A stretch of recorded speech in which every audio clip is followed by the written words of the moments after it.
अस्सलाम वालेकुम, I am Mariyam. Welcome to MRK वो फेसबुक एंड यूट्यूब चैनल। उम्मीद है कि आप सब खैरियत से होंगे। आज की इंपॉर्टेंट डेवलपमेंट की तरफ करने से पहले आप सबसे रिक्वेस्ट करूंगी, अगर आप सबने अभी तक ये चैनल सब्सक्राइब नहीं किया तो सब्सक्राइब कर दें, बेल आइकन पर क्लिक कर दें।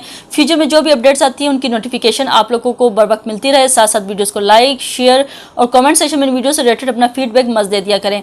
आज के एजेंडे पर बात करेंगे हसन नसरुल्लाह, जो कि उनको जो हिज़्बुल्लाह के जो सरबराह थे उनको शहीद किया गया था कुछ रोज़ कबल, और उसके बाद जो है बेरूत हमले में, और उसके बाद से जो ईरान के सुप्रीम लीडर हैं आयतुल्लाह ख़ामनेई, वो उनको अंडरग्राउंड किया गया, उनकी सिक्योरिटी बढ़ा दी गई और वो मंजर से गायब हो गए थे। लेकिन आज जुम्मे के रोज़ उन्होंने 5 साल बाद खुतबा दिया है, साथ राइफल रखी और उन्होंने खुतबा दिया। और इस हवाले से जो गैर मुल्की खबर रसा एजेंसी है उनके मुताबिक आयतुल्लाह ख़ामनेई ने तकरीबन 5 साल बाद जो है ये खुतबा दिया है जुम्मे का। अपने खुतबे के दौरान उन्होंने बाहर अपने पहलू में रखी राइफल की बैरल को थामा हुआ था, और ये उनका, मैंने जैसा कि कहा कि जब से वो रुपोश हुए थे उसके बाद से, यानी उनको जब तक सिक्योरिटी में सख्त रखा गया था उसके बाद पहली अपीयरेंस है।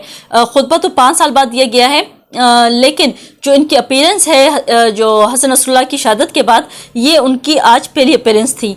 गैर मुल्की खबर रसा एजेंसी के मुताबिक आयतुल्लाह ख़ामनेई बाज़ औक़ात पहलू में राइफल रखकर खुतबा देते हैं। इस तरीके को ईरानी उलमा ने 1979 के इस्लामी इनकलाब के बाद के सालों में अपनाया था। खुतबे में जो आज दिया है उसमें आयतुल्लाह ख़ामनेई ने कहा कि मुसलमान कौमों को अफ़गानिस्तान से यमन, ईरान से गज़ा और लबनान तक दिफाई लाइन बनाना होगी। हर मुल्क को जारियत के खिलाफ अपने दिफा का हक हासिल है। मुसलमान मुत्तहिद हो जाए तो दुश्मनों पर काबू पा सकते हैं। ईरानी सुप्रीम लीडर ने कहा कि हम सब का दुश्मन एक है और इसकी पॉलिसी मुसलमानों में तफर्रुक़ डालने की है। ईरान का दुश्मन फ़लस्तीन, लबनान, इराक, मिस्र, शाम और यमन का दुश्मन है।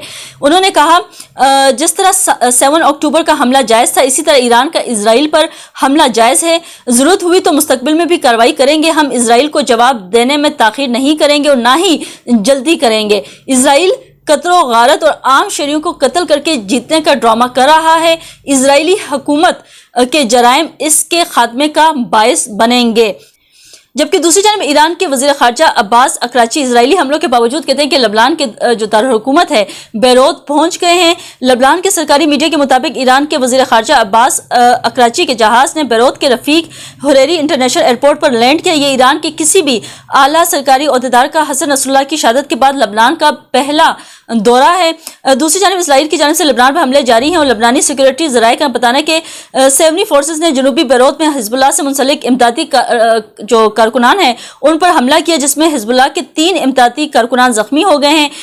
गुज़िश्ता रात इसराइल की जानब से बेरूत पर बड़ा हमला किया गया, जिसमें हदफ हिज़्बुल्लाह के मुतवक्के सरबराह हाशिम सफ़ीउल्लाह थे। इसराइल ने हमले में हाशिम सफ़ीउल्लाह की हलाकत का दावा किया है, जबकि हिज़्बुल्लाह की जानब से तरदीद या तस्दीक नहीं हो सकी है। बरतानिया के जो साबिक वज़ीर-ए-आज़म है बोरिस जॉनसन, उन्होंने एक दावा किया। उन्होंने कहा है कि जो इजरायली वज़ीर-ए-आज़म है नेतन्याहू, 2017 में जब उन्होंने विजिट किया था इजराइल का, उसके बाद उनके बाथरूम में जो है वो जासूसी के जो आलात हैं वो नस्ब किए गए थे। ये उनकी जानिब से बोरिस जॉनसन की जो किताब है उसमें ये दावा किया गया है। उसमें कहा गया है कि इजरायली वज़ीर-ए-आज़म ने फ़िलहाल तो इस हवाले से कोई अभी इस जो उन्होंने स्टेटमेंट दी है बोरिस जॉनसन ने, कोई रद्द अमल सामने उनका नहीं आया, लेकिन उनकी किताब में जो कहा गया है बरतानिया अखबार के मुताबिक कहते हैं कि जो ये इन्होंने जो स्टेटमेंट दी है इसके साथ साथ ये भी उन्होंने बरतानिया अखबार में कहा गया है कि इजराइल पर इल्ज़ाम आयद किया गया था इसी ड्यूरेशन में कि उसने अमरीकी व्हाइट हाउस में भी जासूसी के आलात नस्ब किए थे।